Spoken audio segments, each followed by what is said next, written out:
My name is Beth Hahn, and I was Douglas's most recent writing partner. Douglas loved to write, but he wasn't especially fond of writing by himself, and usually worked with a partner. He had a number of writing partners through his life, and I worked with him for 3 years, from 2020 to 2023. And we worked on his book, his depression memoir called When Going Through Hell Don't Stop. We edited that, we revised it, and we converted it into an audiobook.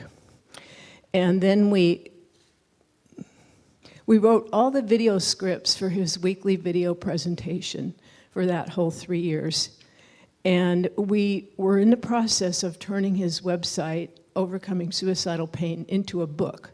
But that project didn't get finished. Now, let me take you back in time to something that we worked on that's very relevant today. In January of 2021, Douglas told me that he wanted us to write his memorial service. And he felt really compelled to do this. He felt very strongly that he needed to do this. And he knew what he wanted to say in the biography that we wrote. He knew who he wanted to speak, and he knew that he wanted Daniel, his nephew, to play the piano. He was very specific about what he wanted, and he actually even mapped it out in Excel spreadsheets, like 3 or 4 of them. He provided us with a list of the people that he wanted to be invited. And so that was done 4 years ago. And nothing happened with those documents for 4 years. They sat parked in my computer until he was in the hospital in October, shortly before he died. As most of you know, Douglas had difficulty with episodes of agitation and depression throughout his life. And he had a knee replacement surgery in February of 2023. And after that, he declined, suffering with intense mental and behavioral distress, ultimately dying from medical complications due to a brain bleed. He was unable to do any more writing once he started to decline. So those documents that we worked on in 2021, 4 years later, became very relevant. And they needed to be updated because it was 4 years old. So Joan and I worked on updating them for the past, since he died in October. And so what you're going to see and hear today is the result of the work that Douglas and I did together 4 years ago and that Joan and I have done for the past 4 months. So now I am going to read the part of his biography that he wanted to have read here at the memorial service. So again, this is something that we wrote together. Douglas George Bloch was born on February 22nd, 1949 in Queens, New York, on George Washington's birthday, which is why his mother gave him the middle name George. He was very proud of being born on George Washington's birthday. After graduating from New York University with a BA in psychology, Douglas spent the next 7 years struggling to find his place in the world. At the age of 24, he moved to Eugene, Oregon, with his best friend Stuart, and in order to pursue graduate work in math education. But teaching math full-time to a classroom of high school students was just too exhausting. Douglas's lifelong struggle with depression and anxiety made it difficult for him to pursue many of his dreams, such as having a family and raising children, teaching math at the university level, or becoming a psychiatrist. It wasn't that he didn't have the capability, it was that the depression got in the way. In the midst of his perceived failures, he often wondered if he would ever be able to find his purpose in life. There was, however, one area in which Douglas found success. At the age of 22, he began to study astrology, which combined his passions for math and psychology.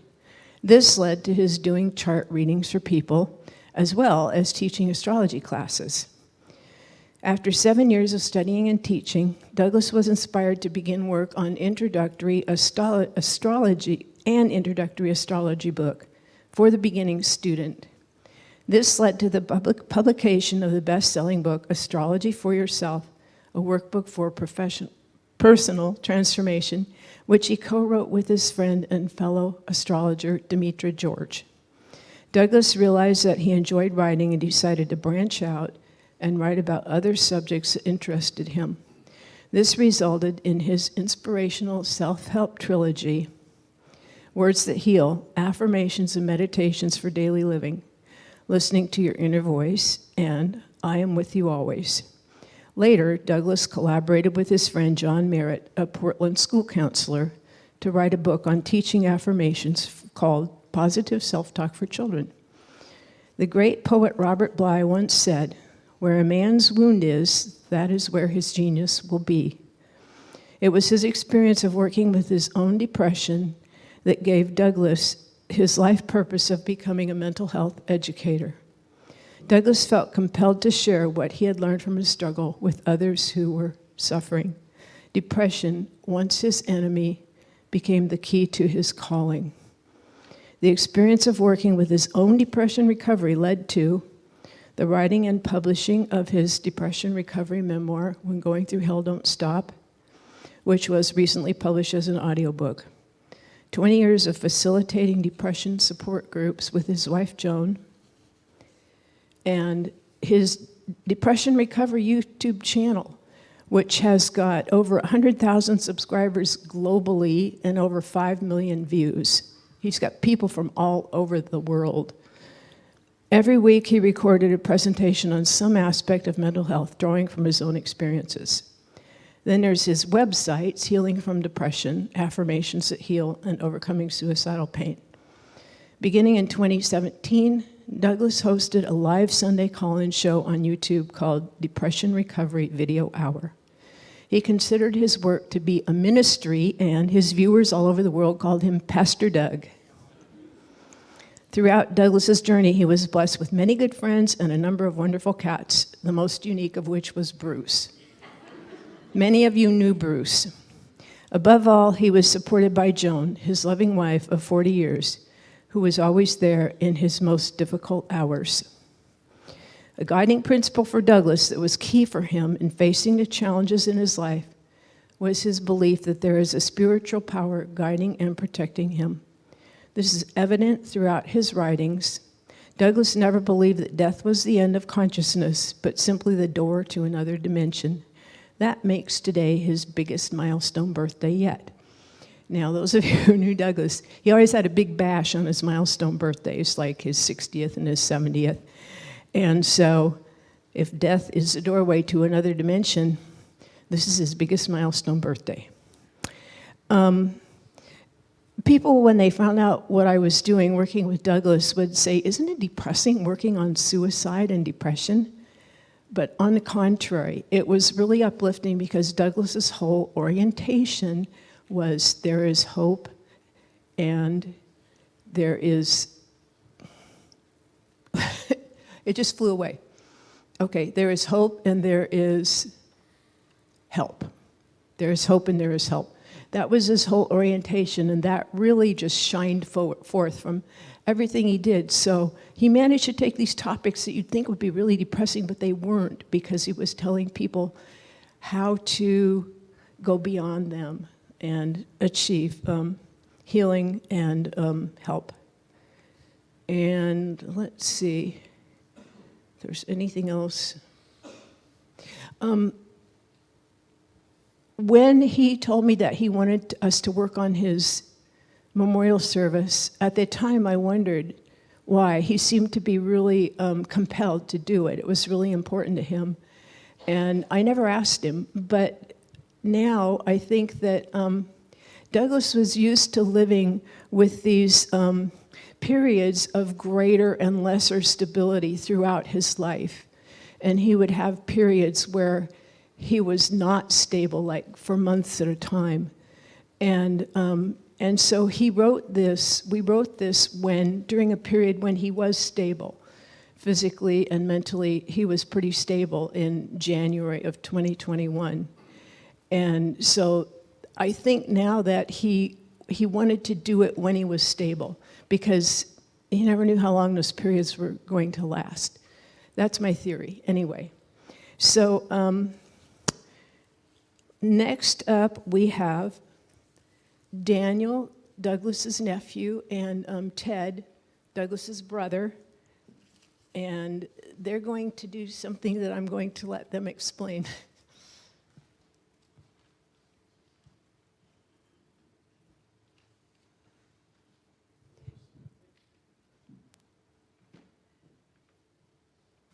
Do you want it on the mic stand, or do you want to hand it? That's fine, we can have it. Okay. Yeah, you can go first, and I'll say some things. You want the stand here, or you want... Yeah.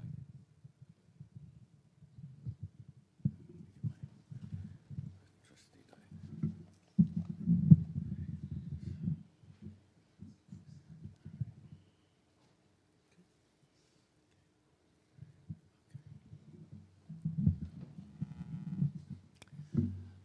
I want to thank everyone for coming and celebrating Douglas's life. Okay. Is this better? Okay.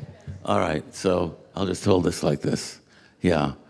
So the Douglas that all of you knew was not the Douglas that I knew. And that's because he moved out of our house when I was 15. He had a difficult time because he had a very fragile nervous system, and this caused his behavior to be erratic. And my mother really didn't know what to do, and so she would criticize him quite a bit, unfortunately. And this just made things worse. So he really didn't get the unconditional love that we all need when growing up.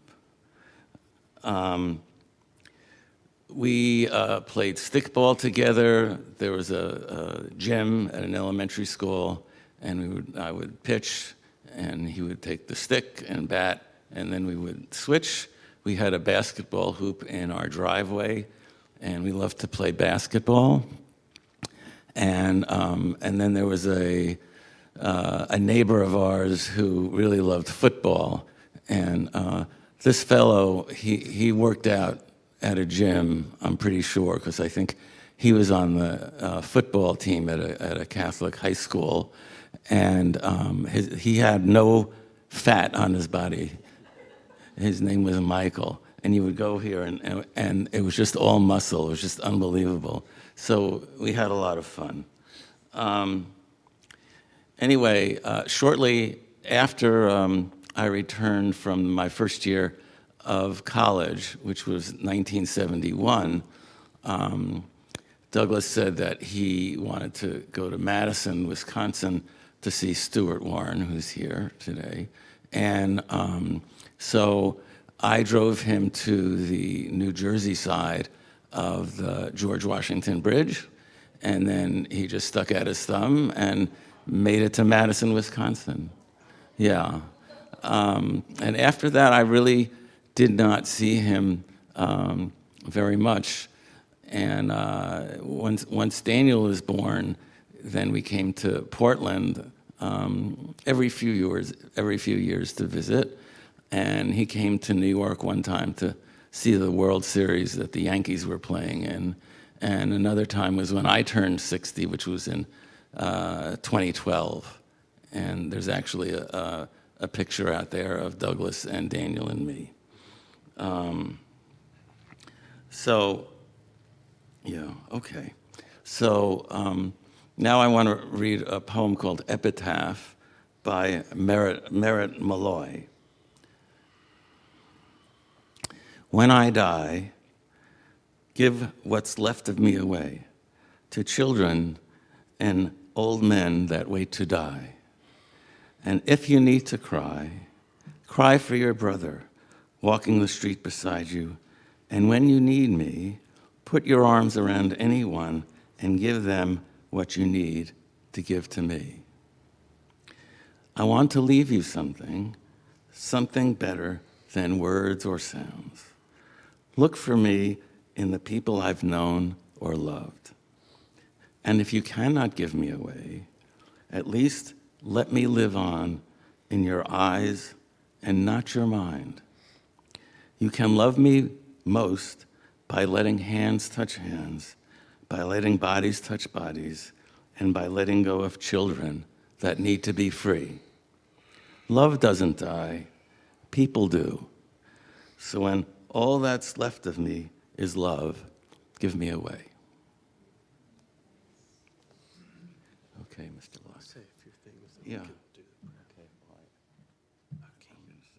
Okay, Okay. Thank you, everyone, for being here.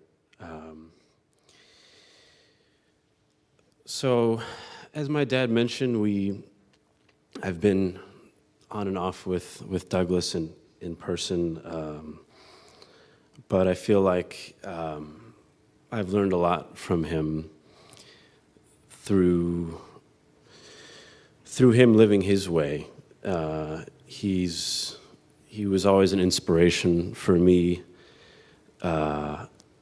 living as sort of a creative entrepreneur of sorts. He was an author. He was able to just put himself into his work, and that's something that I draw a lot of inspiration from as a musician, creative myself.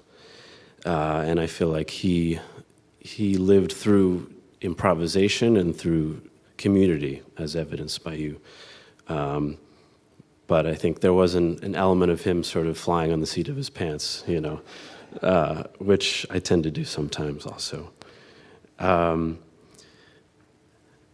I think the way that he tried to bring light and love into every interaction, I think is especially, it's always been important, but I think especially important now as there are a lot of perceptions of othering many people that can get in the way of us seeing each other's humanity. So I think Douglas saw through a lot of those narratives that can cloud our judgment. In terms of my connection with him also, I think we shared an inquisitive nature and a quest for truth in both those kind of problems that I mentioned, but also just in things a little more concrete, like puzzles or chess, or we used to play chess online and go through the Car Talk puzzlers and try and figure them out. He was better at them than I was. The other two things I want to mention is his appreciation of music is something that we also connected over. I think it was something that grounded his his sanity and his spirituality as well, and how he could always come up with certain songs when we were talking about certain difficulties that helped him through difficult moments, and it was nice to honor him in that way, sharing some of my music or music that he liked, and I guess his commitment to serving those around him. I think when I was younger, sometimes when we would, I spoke about this yesterday with some folks, but sometimes when I was with him, it seemed like he was all over the place. We were playing tennis one time, and we were playing, and then he picked up his phone and he kept playing the point when we were playing. So I was like, "What, Uncle? What are you doing, Uncle Dougie? What's going on?" But obviously, over the years, I really saw that he was available in any moment, and balanced it the best he could with the heart and the mind that he had on his shoulders. So I'm grateful that you all are here to honor that. I wanted to recite a prayer. Maybe some of you know it if you have been in the Jewish community or adjacent to it. There's a traditional prayer called the Mourner's Kaddish, and it doesn't actually talk about death or passing on, but it talks about reverence for the divine and peace and life itself. So it's sort of in spite of this dark time, we can celebrate. And I know that Douglas always viewed this as a celebration of life more than anything. This time that we're sharing.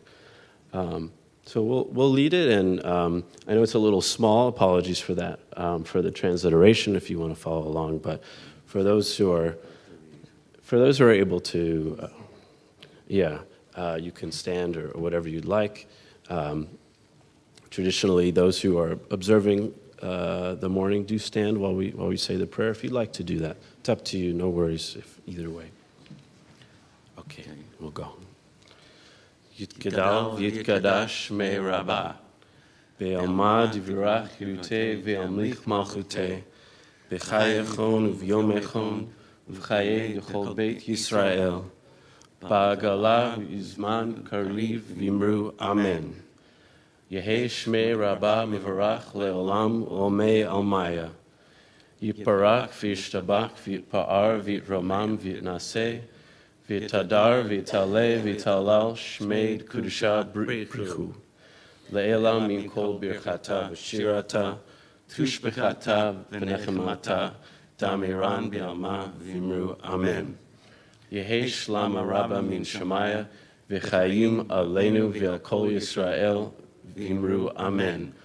Oseh shalom b'imromav, hu ya'aseh shalom, aleinu v'al kol Yisrael, v'imru, amen.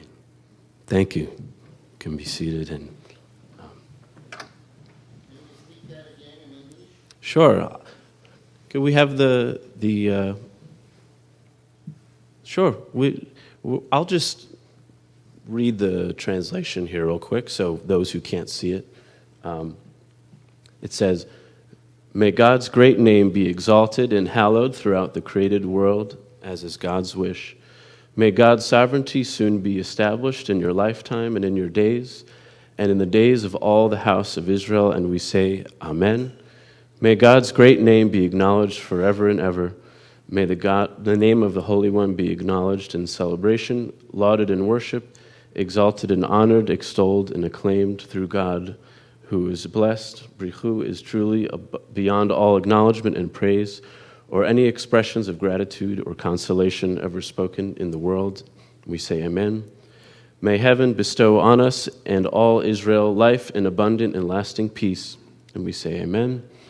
May the one who creates peace on high bring peace to us and to all Israel. And we say amen. Thank you.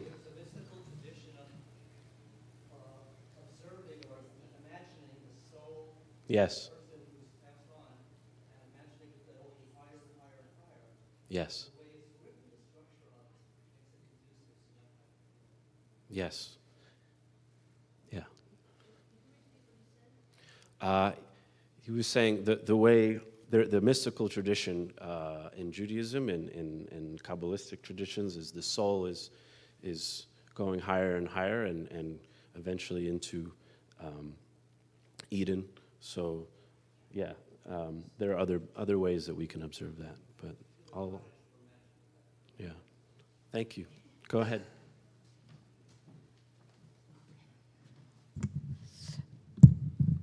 Okay.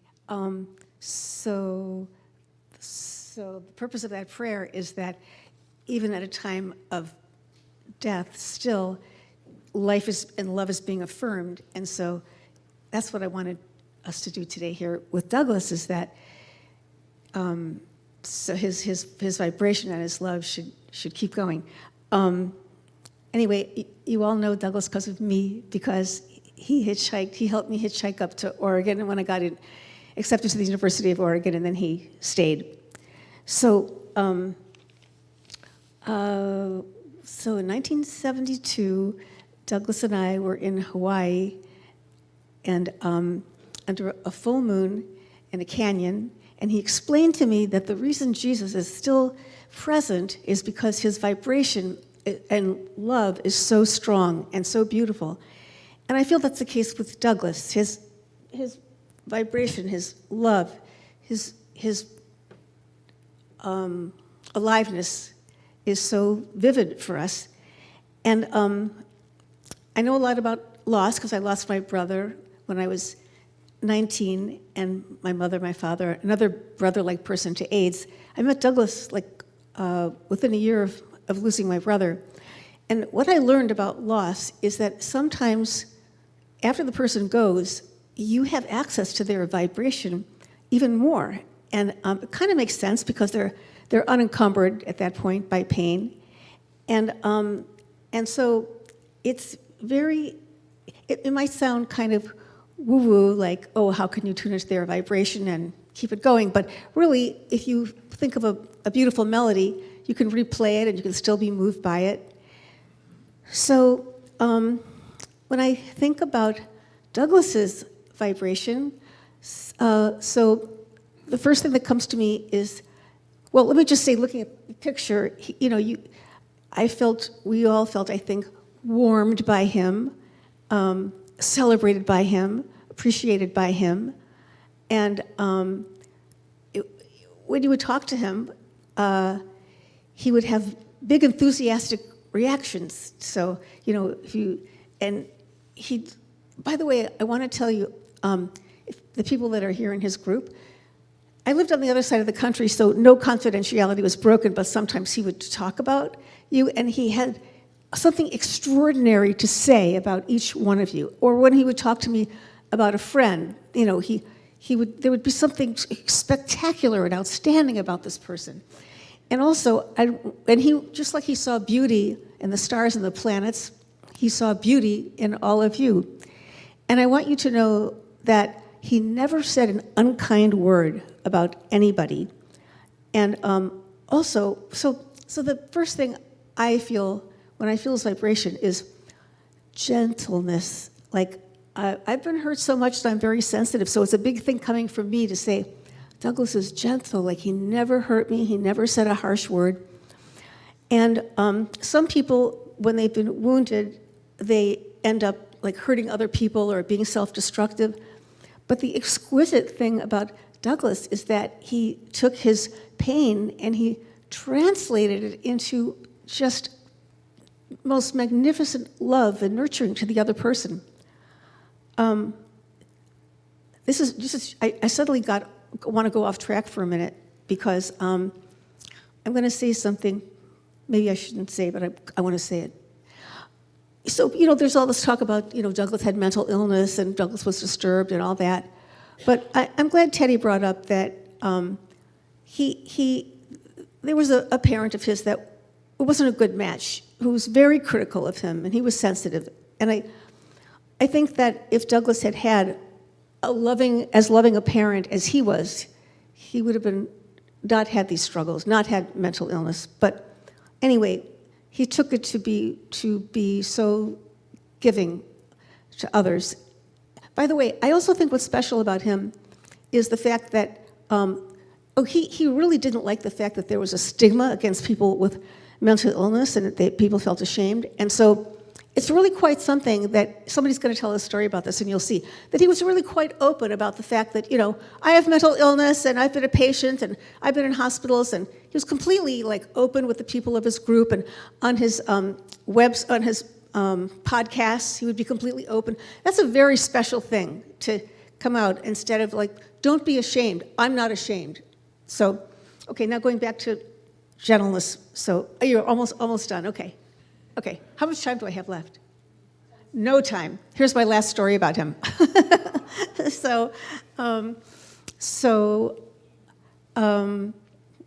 aware that I don't have much time. So, I'm sorry. Anyway, okay. So the love of my life had just married somebody else, and I was crushed. And I didn't know how I would go on with life, and I was white as a sheet. And we were standing we were standing in a parking lot outside a restaurant, and Douglas said something to me that enabled me to go on with life. Like, no one would have known how to do that. I mean, people might say, like, you'll be okay, or you'll meet somebody else, or whatever. But he knew I couldn't tolerate too much reality.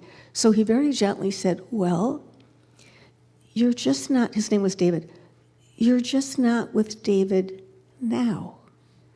But it doesn't mean that you might not be another time. And then I could go on with life.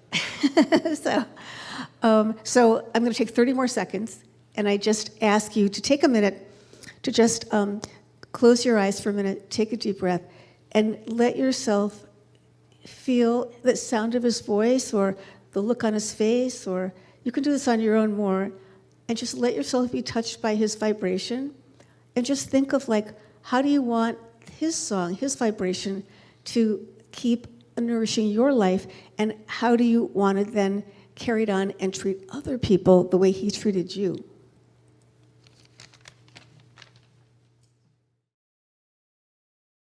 Hello, this is Douglas Bloch. I'm an author and mental health educator. Welcome to your Depression Recovery channel, where each week we talk about practical tools and coping strategies for healing from depression and anxiety. The title of today's video is "A Happy Memory Can Help You Fall Asleep." But of course, we have to tell our regular joke. You know, I've been trying to organize a hide and seek tournament, but good players are really hard to find. I tried to sue the airlines for losing my luggage, but I lost my case. I went to the zoo and saw a baguette in a cage. The zookeeper said it was bred in captivity. All right. As for skydiving, after I read this article, I shared it with the group, and I took a poll of how many group members would be willing to jump out of an airplane to, help relieve their anxiety or depression. To my surprise, all 8 people raised their hand except for me. I have acrophobia, fear of heights. You couldn't pay me $10, actually $10 million to jump out of an airplane. This is the closest I'll ever get to skydiving.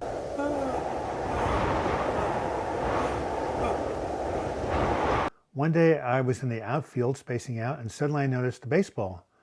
I wondered why it was getting bigger. And then it hit me. So we need to tell our opening joke, and this is a card that was given to me in February when I turned 70. Very apropos for a 70-year-old man. And as you can see, there's a picture. It's in a hospital, a woman answering the phone. And she says, "Urology department, can you hold?" Very cute.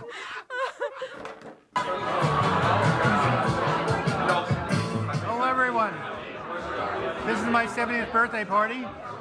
I have my partner, Joan. Joan? Hi, we're celebrating Douglas's 70th birthday. Anyway, I'm glad to be here. I'm glad I'm alive. And I'm glad that Noah's in my life. He's been my inspiration. Happy birthday, Doug. Ring juggling is fun. Here we go. 4 rings, 2 arms, half a mind. Oh, great. Hold it. Problem. Oh, man. Right. Well, I have made at least one video about how pets can help us heal from depression. Cats, dogs, turtles, parrots. Welcome to another edition of One-on-One with the Depression Counselor. Today I want to talk about how cycling has transformed my mood and helped me recover from depression. In these videos I've been a big advocate of exercise as being the best way to change your physiology because it creates chemical changes in the brain that produce endorphins. Well, since 2011, my favorite form of exercise has been road cycling. I was introduced to by a friend in the neighborhood, and since then have banded together with 8 other people. We call ourselves the Northeast Cruisers, and you can see by my jersey right here, we've got a team jersey. It looks really cool. On the back is Bruce the cat.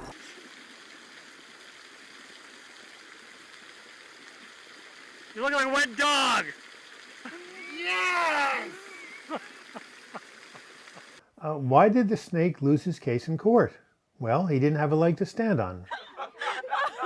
I feel sorry for that snake. I lost my girlfriend's audiobook, and now I'll never hear the end of it. I thought that was very clever. The title of today's talk is How Not to Be Depressed. And we're doing this, as you can see, riding along the streets of Alameda, a neighborhood of Portland, on a beautiful fall sunny day. What would you say? The temperature's about 60 degrees? Gorgeous. Even though it's November 3rd. So we're doing a little bit of a different venue. I'm not in my studio. I'm riding with Zandy, who's our special guest today. Hello, Douglas. Hello, Zandy. Woohoo. What did they give the world's top dentist for his accomplishments? A little plaque. All right, well, don't we love puns? And did you hear about the restaurant on the moon? There's great food, but no atmosphere. And, scientists got together to study how alcohol affects a person's walk. The results were staggering. This is Douglas Bloch. Today's depression recovery tip is called the number one thing you can do for your brain. The answer is get moving. Exercise stimulates the growth of new brain cells, a process called neurogenesis. So, if you want to get smarter, breathe harder. Remember, you are valuable, you matter, and you are greatly loved.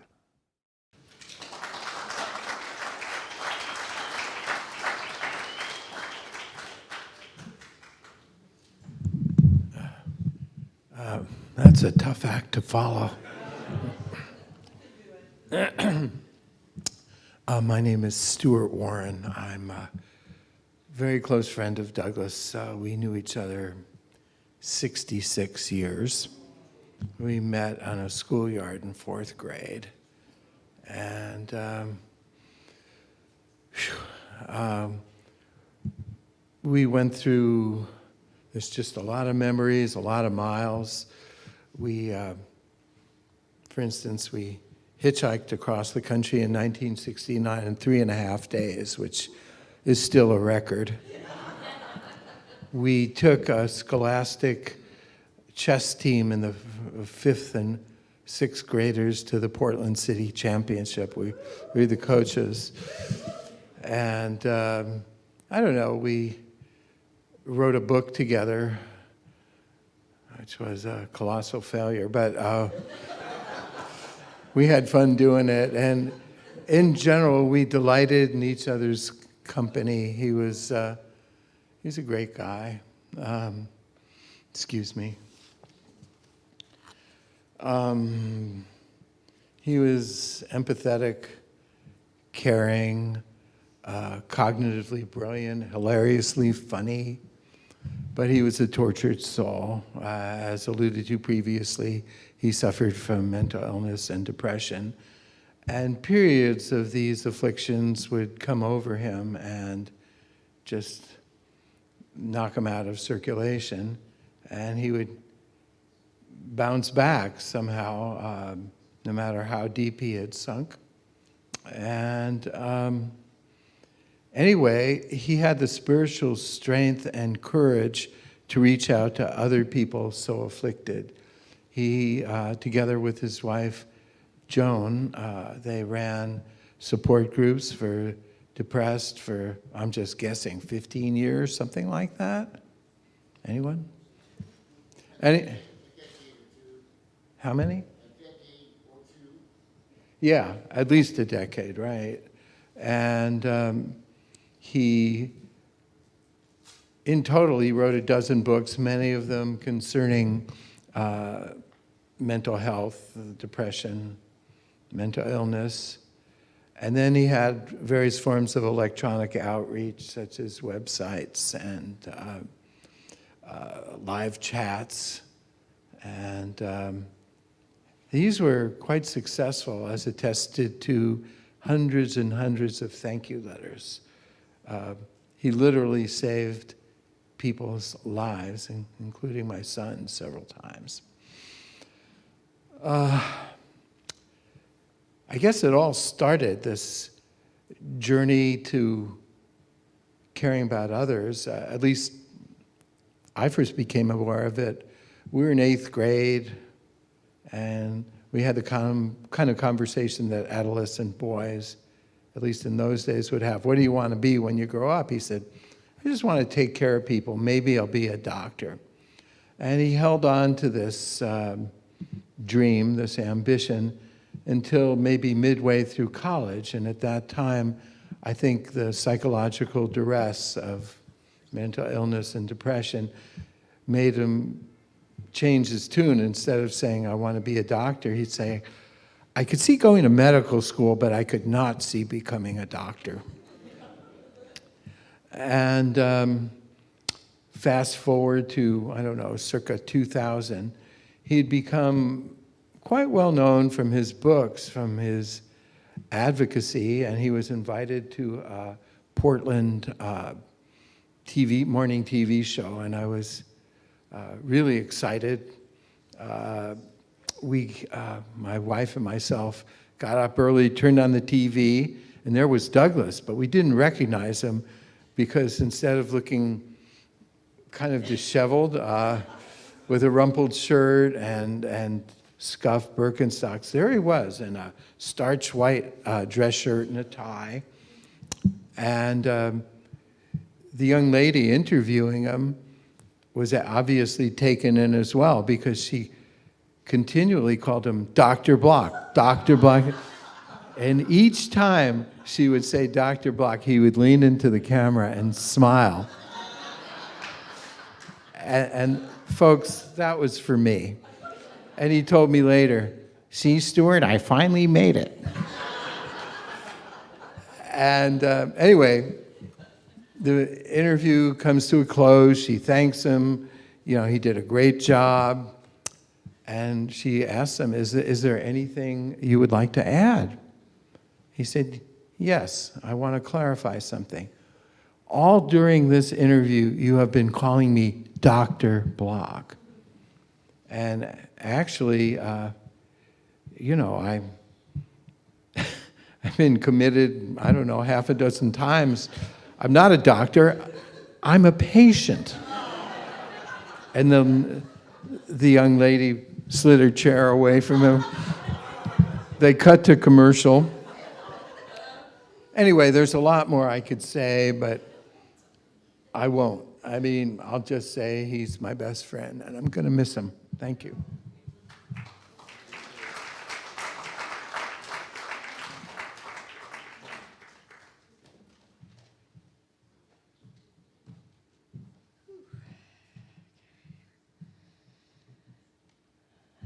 Can everyone hear me? Cool. It's really nice to be here with all of you.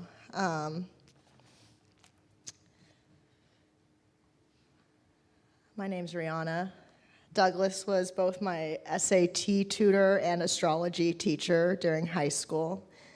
He served an important role in my learning, and my SAT scores, unfortunately, continued to decline the more I took the SAT test.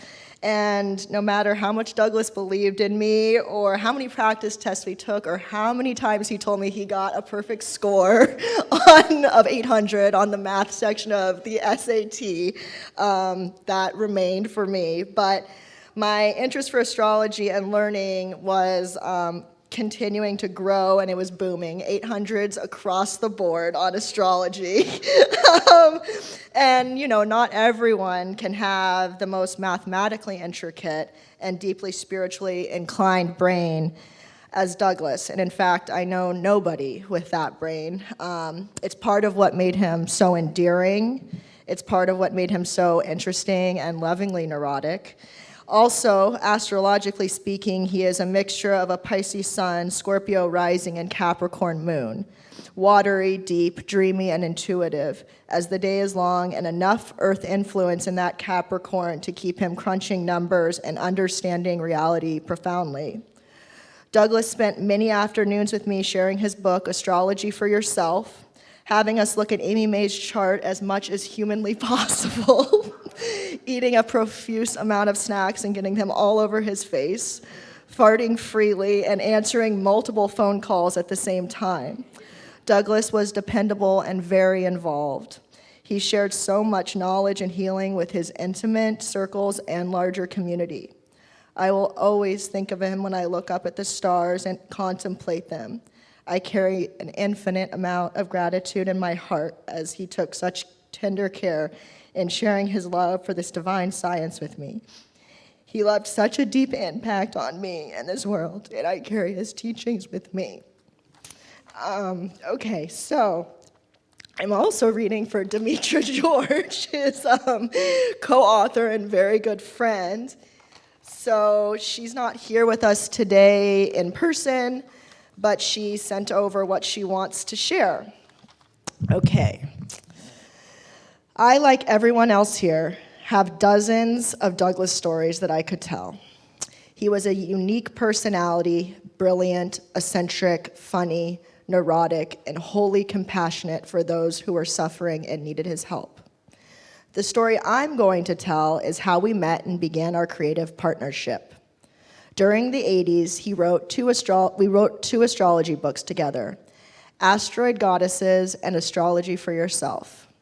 In December of 81, I, a young mom hippie astrologer living on the Oregon coast, went to the holiday market in Eugene. Douglas had a booth and was giving astrology readings.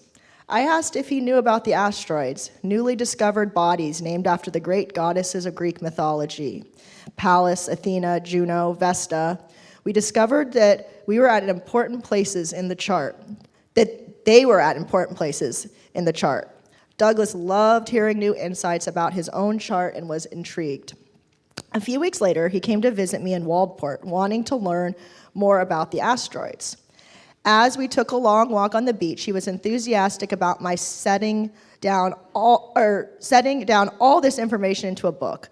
I replied that I was not a writer. He quickly informed me that he was an excellent writer. All I had to do was tell him what I had to say, and the book would happen. That evening, my friend Bill, who had been gathering shellfish at Seal Rock Beach, prepared us a spaghetti and mussel dinner. We were having a random conversation about pearls and oysters, and Douglas asked if pearls could be found in mussels. I said, theoretically, yes, but I never had. A few bites later, Douglas suddenly leaped up, whooping and hollering that he had found a pearl in his mussel. He took that as a sign that our project was absolutely destined. Within a month, life had changed for Douglas leaving Oregon. He went to Findhorn in Scotland to commune with the nature spirits. Upon returning to his parents' home in New York, he had a breakdown. After recovering, he came back to Oregon in September of 83. He contacted me, ready to embark on our project. Initially, Douglas had some misgivings, concerned that focusing upon goddesses was too pagan and conflicted with his religious, Jewish, and esoteric Christianity beliefs. I persevered to convince him otherwise, perhaps exaggerating the significance of the pearl in the mussel omen. However, the miracle that the pearl had portended was just 5 minutes around the corner. Within 3 weeks, a living, breathing, luminous, red-haired goddess appeared before him with professions of love, Joan Baker. I insisted that she was sent by the asteroid goddesses themselves as a token of appreciation for his commitment to our book. Joan has steadfastly stood by Douglas, the muse inspiring his creativity and supporting his work. In the early 1980s, it was very expensive to talk on the phone, and we all know how much Douglas loved to talk on the phone. Douglas got a job with SaveNet telemarketing thrifty phone plans. That meant he could make calls to anyone he wanted all day long while on the job. We spent countless hours editing the book on SaveNet's dime, encouraged by his coworkers whose charts he was interpreting while he was going.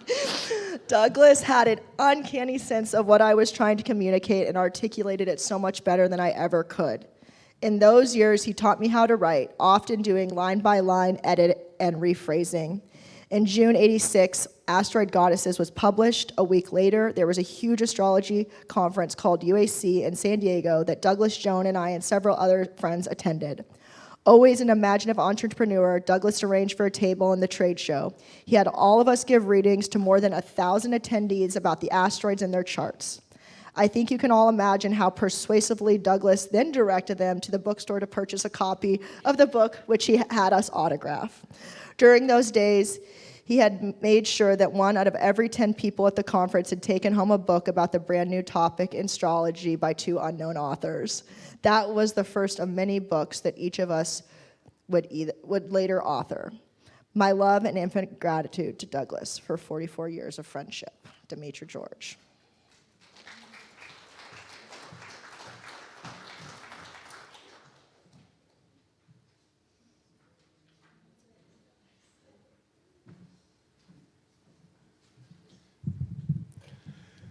So I assume you noticed that I'm wearing this bicycle uniform, and Bruce is on the back. I think Douglas talked about that a bit, and there are other members here of the Northeast Cruisers. I met Douglas the first time when I was 8 years old. In Eugene. He was actually locked in the bathroom having an issue, let's say, mental health issue. But throughout the years, I've always had contact. We were kind of in and out of each other's lives. Though I'd say that he was always present in my life through Stuart and my brother Phineas, who there were constant bantering or phone calls or other things back and forth. And so he was a constant presence. Though I have to say that over the last, 12 years, I had a lot more direct contact with him on a regular basis because I moved back. My work had taken me away to Washington, D.C. and elsewhere, and I moved back to Portland, and we started to have the Northeast Cruisers. We were riding bicycles almost every day or every other day. And so we spent a lot of time together. And I just miss Douglas. There's like a big hole. This routine that we had, where I'd call and plan. And then we would go on a long bike ride. Actually, today I was riding here, and we'd often go up to Rocky Butte or Mount Tabor. And we were riding on the same route, or I was riding on the same route this morning, and just remembering Douglas. But he had such a sense of humor. He was so non-judgmental. We could just talk about politics and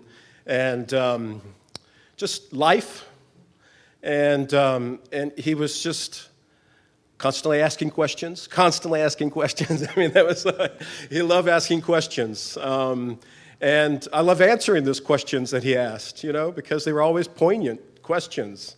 He kind of dug in. Like I said, there's a big hole. I had this routine. I was away, and then I came back, and that routine is no longer there.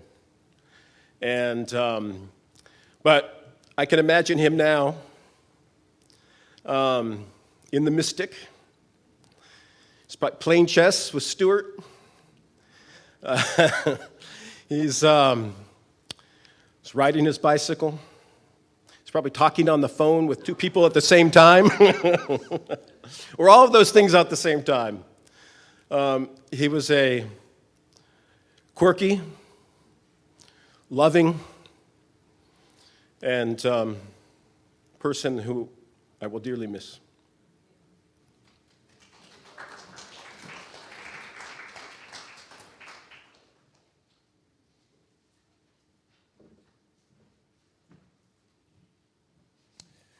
Good afternoon. My name is Darrell Lewis, and I was a member of one of Douglas's support groups. So that's how I got to know Douglas. In 2015, I was suffering from major depressive disorder, and that followed a really devastating life event. It was the darkest time in my life, and I have ever experienced. The hopelessness and the helplessness that you feel when depression was smothering. Bad enough to make me consider taking my life. Then I found Healing from Depression website in a desperate search of the internet to find something that would relieve my anguish.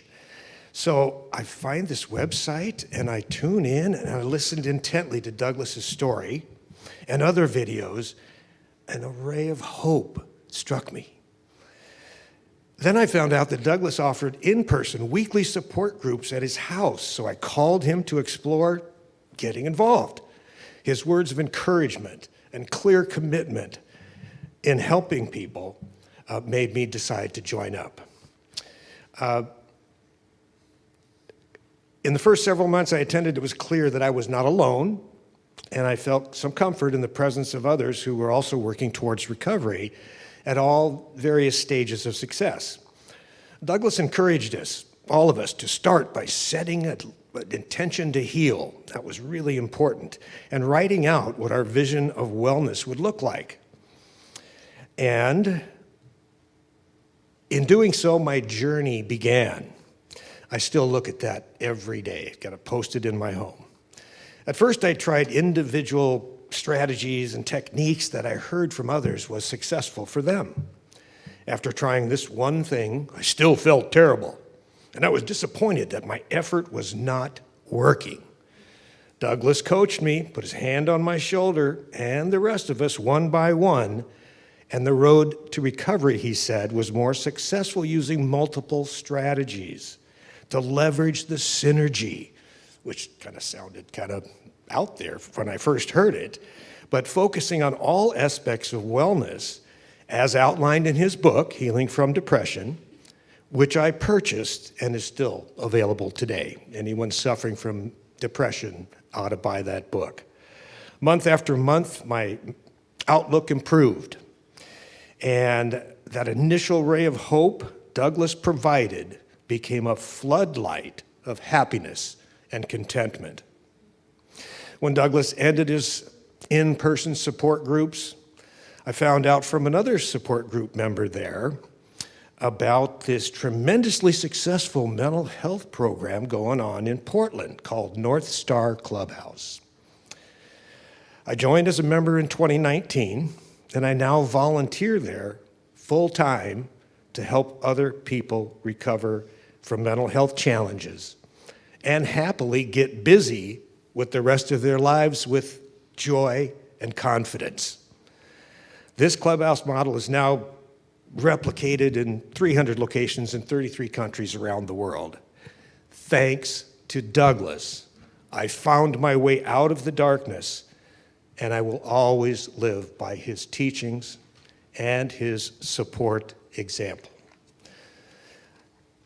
As I was going about getting ready for today, I viewed all of his videos, well, not all of them, there's too many, but there was this constant response from people. And these were the things many thousands of individuals had to say about Douglas. He was a great human. He was kind. He was a guiding light. He was reassuring, incredible, gentle and radiant, intelligent, practical, helpful, determined. He was an advisor. He was a role model. He was loving. And he was humorous. We all know that. One of my favorite parts was sparring in humor with Douglas. They also said he was an experienced individual. He was a blessing. He was a healer. He was noble. He was a protector. He was also a patient, and he was patient. He was a wonderful soul, a warrior. He was inspiring. He was honest. He was sensitive. He was a mentor, an educator, and I heard this one earlier, non-judgmental, and a very sweet man. Accomplished and understanding. That is a long list, and that was just a few of the responses that I found as I was looking at Douglas's vast array of outreach.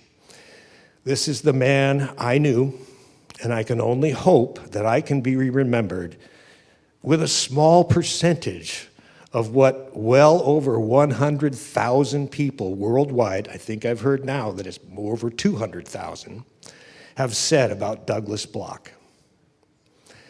I will miss you dearly, my friend. Glad to celebrate you today.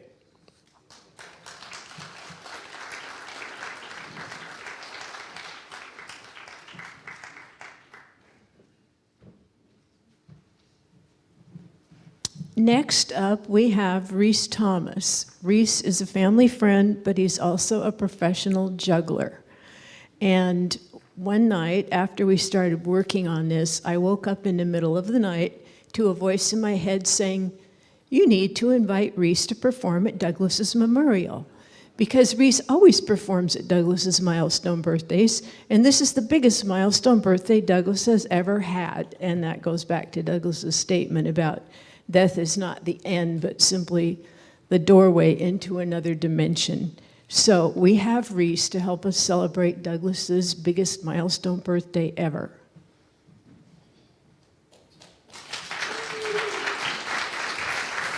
Get my suitcase. I'm going to come up the steps here. I'm going to watch out for the white thing over there and put this over here. And I'm going to open it up. There we go. Oh, those catch things. You know, I don't talk to myself because I'm crazy. I talk to myself because I'm a good listener. You know? The worst thing at a memorial is when people make platitudinous statements about the deceased that don't actually fit that particular life. Douglas was a sexy dresser. I didn't know Douglas. For decades, he sometimes showed up, and when he did, he mostly baffled me. But he often got my jokes, which is the true measure of a soul. I looked into taking a self-help class from Douglas once, but then I thought, what's in it for me? My life is full of honors. Last summer, I officiated at my niece's wedding. It was an honor. The summer before that, I made a reliquary of my mentor's ashes, and I juggled him on main stage. That was an honor. It was also an honor to be asked to perform at Douglas's birthday parties. It's an honor today. He hired me, a juggler, I assume, to show his clients that it's possible to thrive with ADHD. Or maybe it's because I was cheap. I gave him a discount for saving my cousin's life.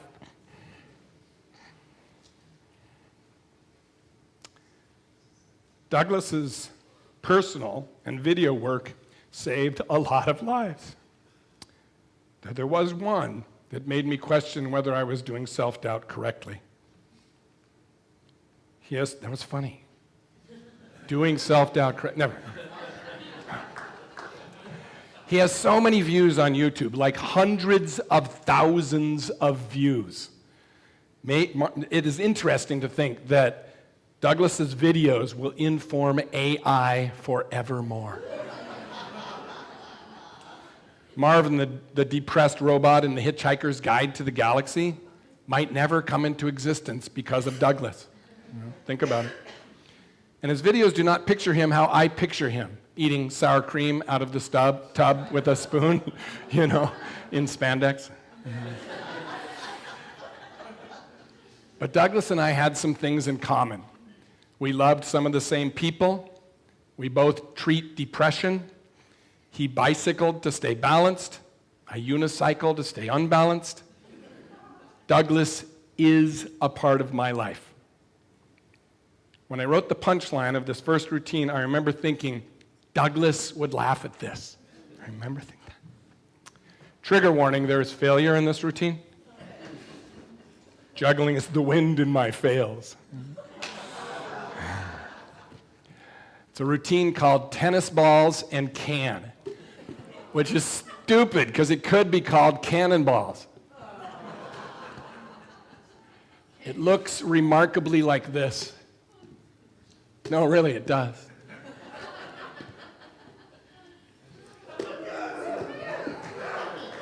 Oh. I get it. You clap when I stop juggling. Okay. I love juggling. I would marry juggling if the Supreme Court would take that case. I think that juggling looks like art, but then I also think that the moon looks bigger than Jupiter. Is the moon bigger than Jupiter? No. Is juggling art? Well, it's all a matter of perspective. I tried to teach my grandmother how to juggle, but she grew up during the Great Depression and she can't throw anything away. You're the last generation to get that joke. Some of the hardest tricks require only one ball. These are not those tricks. These tricks would be a lot easier if I had 3 arms, but will they fund my stem cell research? They say that one sign of insanity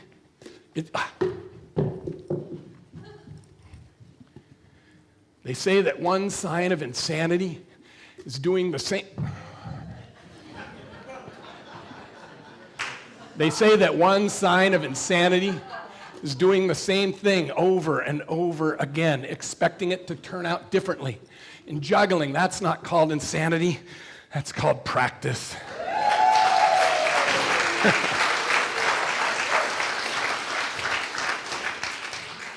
You know, choreographing a drop into a hard juggling routine is, as they say in chess, a blunder. Once, playing chess with Phineas when he was a child, he beat me in 2 moves. I blame Douglas.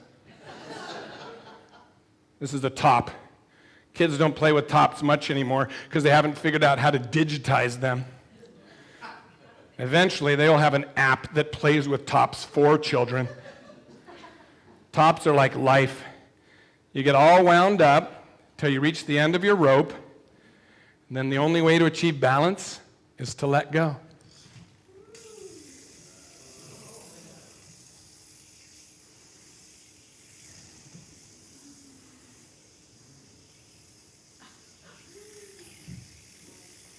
This top was given to me by my guru. My guru is wise. My guru says, eat ice cream quickly. It frees your mind. My guru says, you are not what you should do. You are what you do. My guru says, chicken soup for the soul? Bad trade.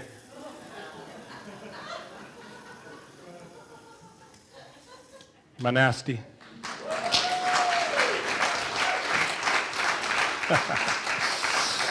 Douglas Bloch. We have blocks. This last routine, you know, I have been a juggler. I have been juggling for 45 years. I've learned a lot from juggling and a lot from Douglas. Here's a little mix. Juggling is many things to many people. It is also many things to one person. It's whatever. You are not your drops. You are your best catches. Those who can't do, preach. More and more is less sustainable than weirder and weirder. Everybody has imposter syndrome, and those who don't are not what they seem.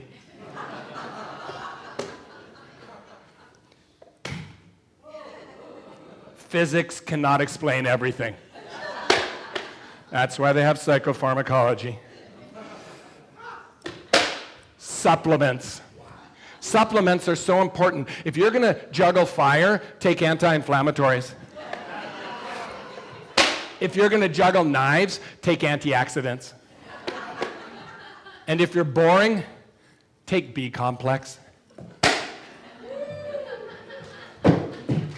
This is what I've learned. This is what I've learned for 45 years of juggling and Douglas. I'm going to shuffle these together. Now that I've shuffled them, I ask you, was that your box? Wait, I love doing this in churches.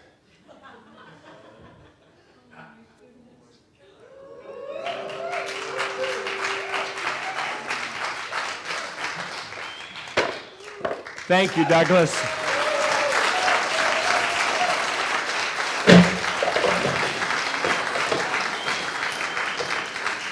Thank you. How'd I do on time?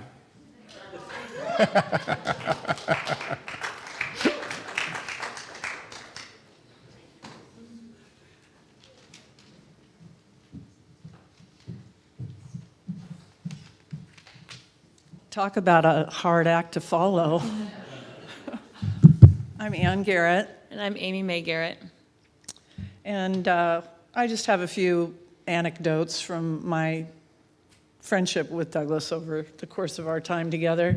Hopefully I can read it and it comes across. I first met Douglas back in 1974 when I reluctantly agreed to have him move into the duplex that I was sharing with my boyfriend at the time.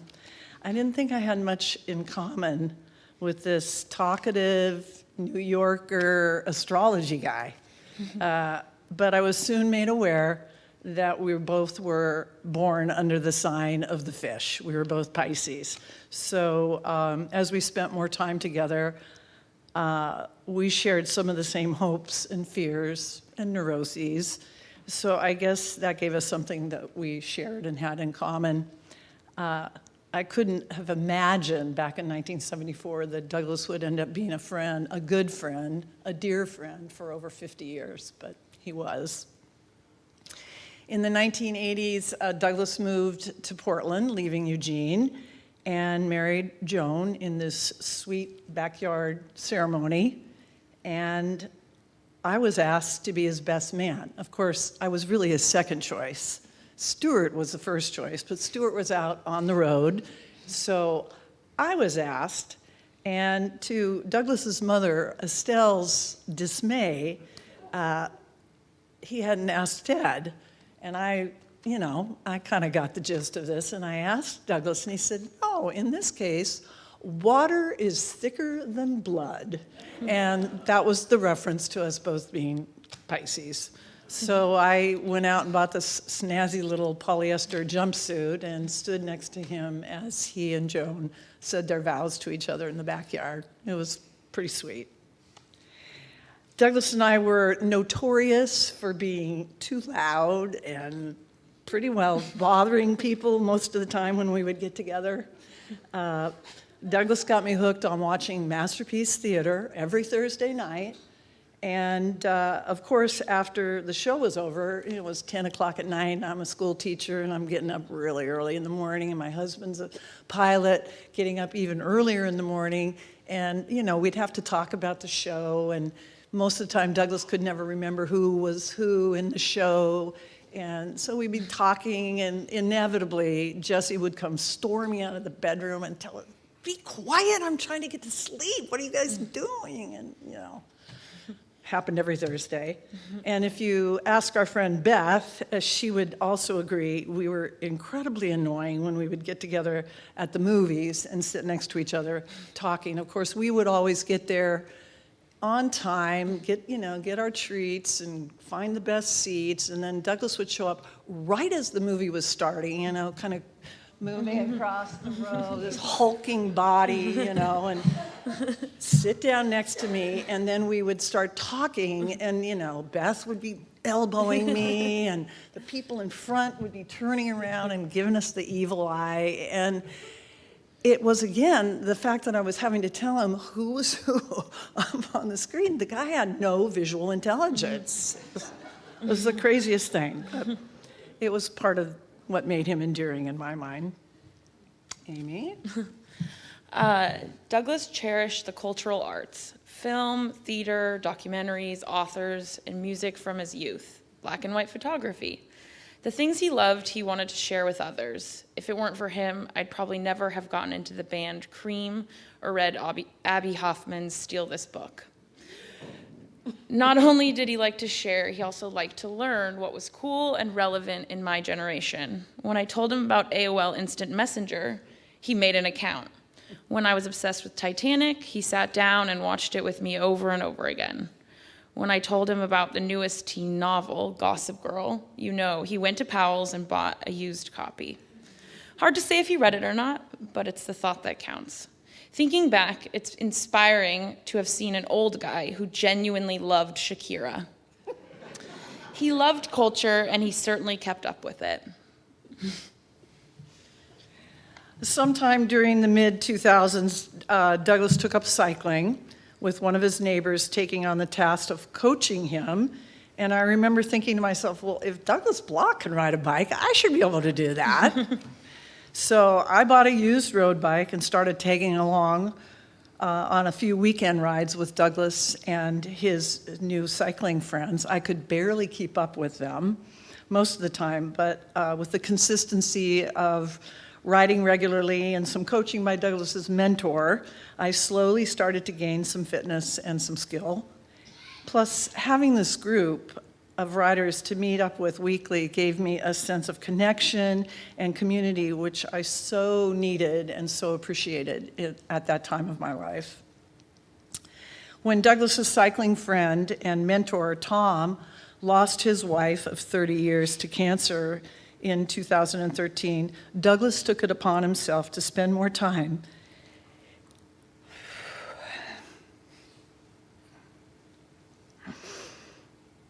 I didn't think I would do this. He took it upon himself to spend more time. Sorry, just a sec.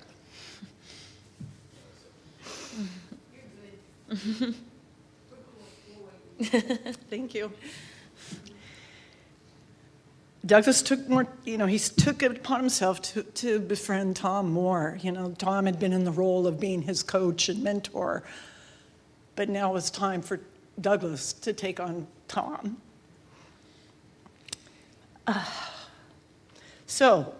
Eventually, Douglas and Tom and I started watching Blazers games together. At the close of one of those Blazer game evenings, Tom came over to me and gave me what I thought was going to be a friendly goodbye hug. And to my surprise, it felt like something a little different, and I liked it. And I guess you could say the rest is history. Tommy and I were married in July of 2015, and I have to give credit, of course, to Douglas for introducing me to him and through his cycling and his friendship. Wow. So, in the 50 years of friendship with Douglas, I learned a little bit about astrology, psychology, mental health, spirituality, cycling, and of course, Jewish humor. I wouldn't have traded it for anything. Douglas is one of my best friends, and I will always remember him and love him. Thank you. Sorry. Don't apologize. Well, now I'm crying a little bit. Douglas was a constant in my life, someone who was always there, who always wanted to be there. After my dad died in 2002, he made a conscious decision to fully step in as my godfather. He chose to participate, to love, to care, to educate, and support. Sometimes a little too much, but that was just Douglas. Whenever I needed anything, he was only a phone call away. Despite how much he struggled with his own mental health, he was one of the steadiest figures in my life. I knew, regardless of circumstance, that he was always here. Thank you. Thanks, you guys.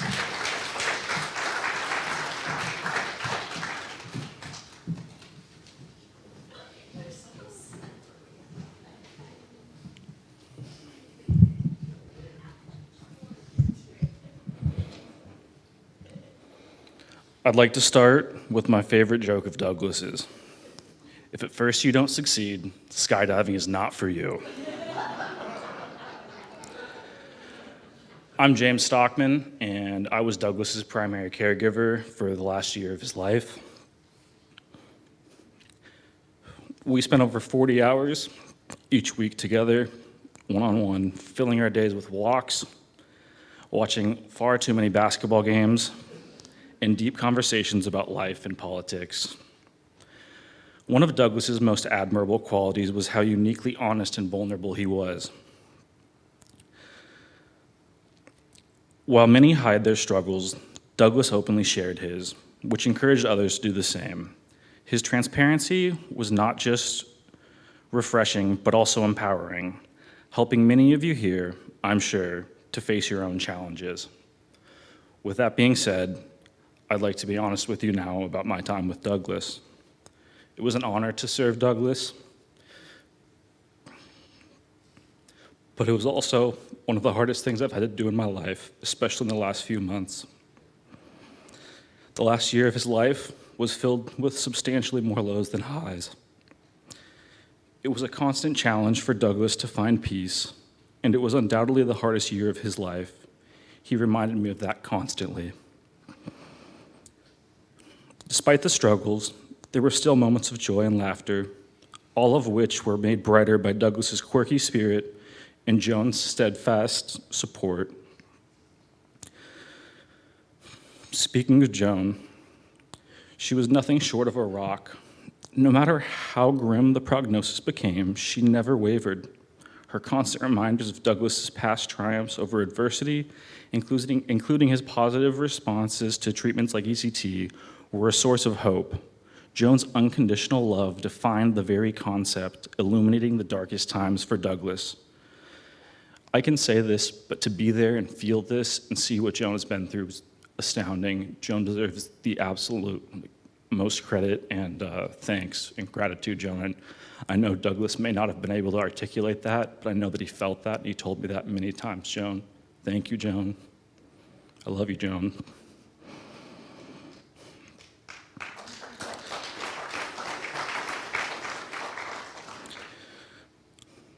Two months into my tenure, a severe ice storm hit Portland, and I found myself stranded at the Bloch house. During that week, our relationship deepened from a professional arrangement to something much more profound. We became like family, united by circumstance and strengthened by adversity. Douglas's personality was a true force of nature, chaotic, yet undeniably magnetic. He could be overwhelming, yet he drew people to him like a magnet. His charisma and zest were so compelling that even during his moments of the highest of turbulence, his friends, many of whom are here today, remained steadfast by his side. As one caregiver put it, he's a pain in the ass, but you can't help but love the man.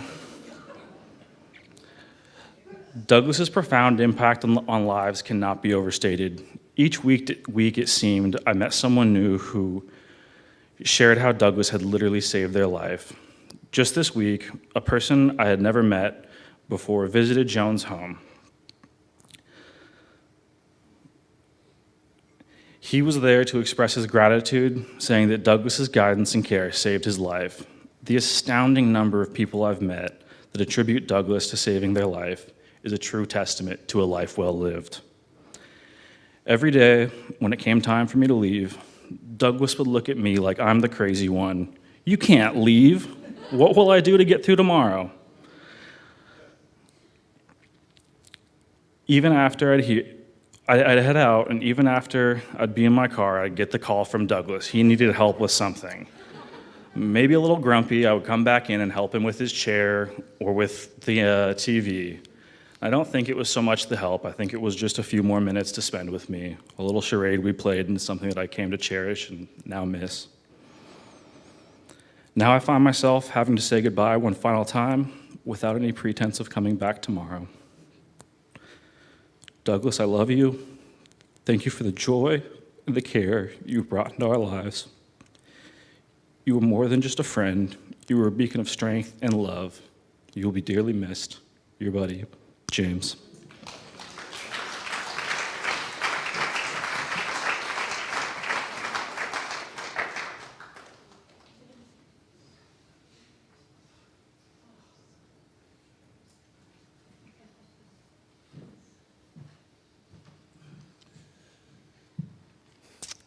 Hello, all.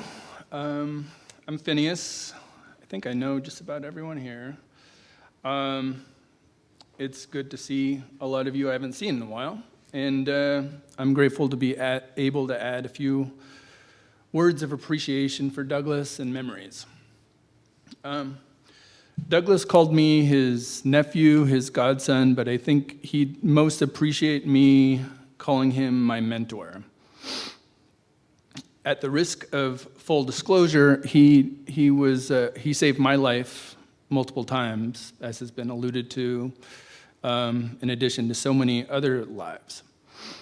But he also enriched it hundreds of times in between. He showed up for me in countless ways, among them as a therapist, a math tutor, a parent, and a friend. Whatever Douglas had to share, he shared with me. As much as he saved my life, he also showed me how to enjoy it. Douglas was a lot of things to a lot of people. He was a bit of a paradox. On the surface, he had a significant shadow side of lovable, uncouth habits. However, we all saw compassion shine through that shadow so beautifully. He often remarked that enthusiasm was one of the most influential qualities, and he lived that. As I reflect on the attributes that others have shared and how he graced my life, I've tried to find a quality that encompasses what he gave. I realize he made people around him more alive. His singular enthusiasm personally sparked my intellectual curiosity. I'll always remember our late-night conversations, summoning our favorite obscure Dylan lyrics and Kabir poetry. I'll always remember him saying that the latest movie was the most amazing and that I have to see it immediately. He radiated his own passion for theater, movies, music, and his own creative work. But most importantly, even in the darkest times, he made those around him more alive by pioneering a step-by-step path through despair. Douglas taught me many things. For me, though, what stands out is his example of offering good to the world regardless of challenges. He modeled that even mixed up with all of our silliness, every last bit of good we can offer matters. As most of you know, Douglas grew up in an achievement-based culture and wrestled with doubts of how he measured up. About 15 years ago, I wrote him a birthday card, and he asked me to read that card at his memorial, which I will do now. Emerson said, "What is success? To laugh often and much, to win the respect of intelligent people and the affection of children, to earn the appreciation of honest critics and endure the betrayal of false friends, to appreciate the beauty, to find the best in others, to leave the world a bit better, whether by a healthy child, a garden patch, or a redeemed social condition. To know that even one life has breathed easier because you have lived. This is to have succeeded. Douglas, by this measure, you have succeeded as much as anybody I know. And now I say, Douglas, cheers to your zest and your beneficence. You will always be missed and you will always be loved."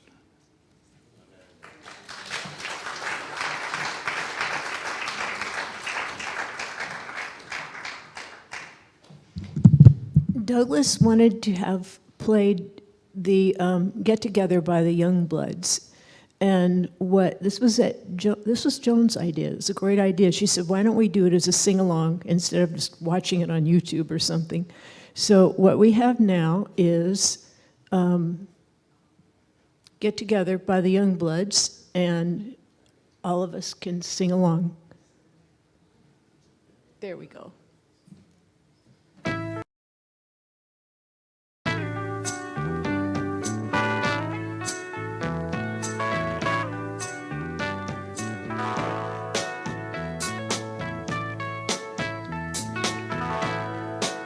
Love is but a song we sing, fears the way we die.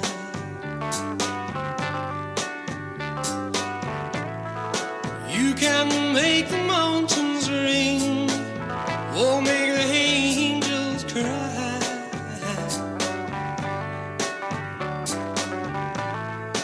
Though the bird is on the wing, and you may not know why.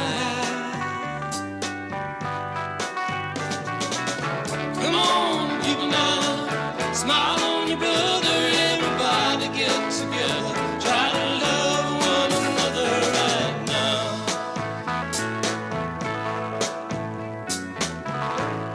Some may come and some may go. He will surely pay his. When the one that left us here returns for us at last,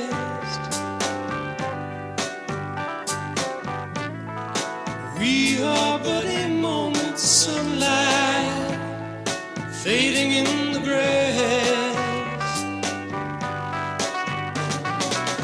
Come on, people now, smile on your brother. Everybody get together, try to love one another right now. Come on, people now, smile on your brother. Everybody get together, try to love one another right now.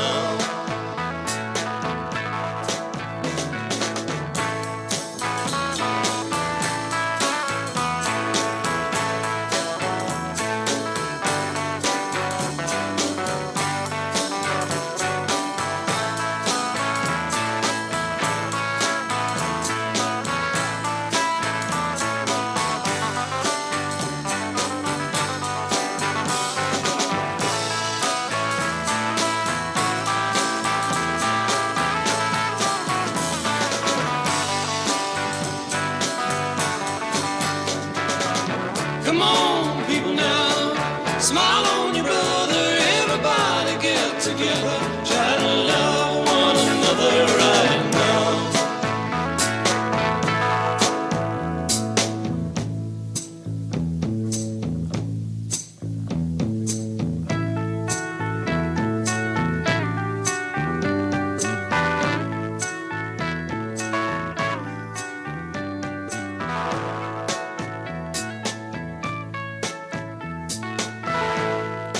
If you hear the song I sing, you will understand. Listen. You hold the key to love and fear, all in your trembling hand. Just one key unlocks them both. It's there at your command. Come on, people now, smile on your brother. Everybody get together, try to love one another right now.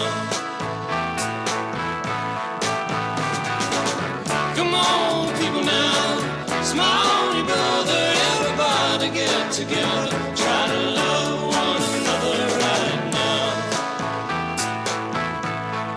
I said, come on, people now, smile on your brother. Everybody get together, try to love one another right now. Right now, right now.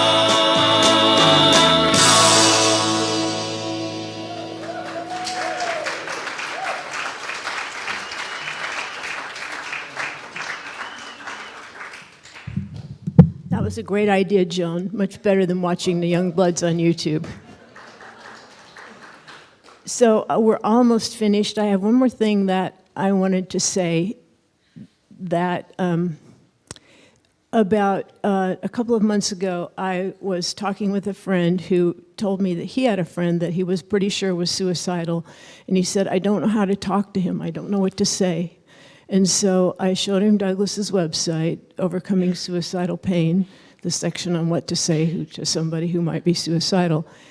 And I hadn't looked at the website in a year and a half since we stopped working, because when Douglas had the surgery and something went wonky with his brain and he couldn't write after that. So that was a time that James was describing when it was just really difficult for Douglas. But so I hadn't looked at it in a year and a half, and when I looked at it to show my friend, I was just struck by how good it is, the quality of it, and the heart that's in it.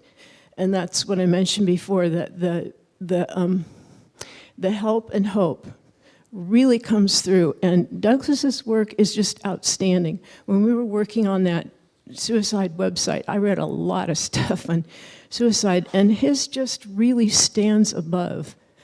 I think it's because it has so much heart in it, because it's all based on his own experience. But Ted is going to see that all of his work that's online, the YouTube videos and the websites, that those all stay up and stay active. So Douglas's legacy will go on. I wasn't expecting this. It will go on. And yeah. So thank you, Ted. Thank you, Ted, for seeing that will happen. Okay. Now, we have food downstairs, and Joan, there are memory cards downstairs and also in the back for anyone who wants to write a memory that you have of Douglas, which will be for Joan. And there's a quiet room if anybody wants to just share stories of Douglas in a little more quiet, more intimate setting. You can do that. And that's it. Oh, Zandy's homemade chocolate cupcakes. That's in lieu of birthday cake, because it's a lot easier to deal with cupcakes than a big sheet cake. So you must try it. Zandy makes the best chocolate cake I ever had in my entire life. Okay, so with that, please join us downstairs.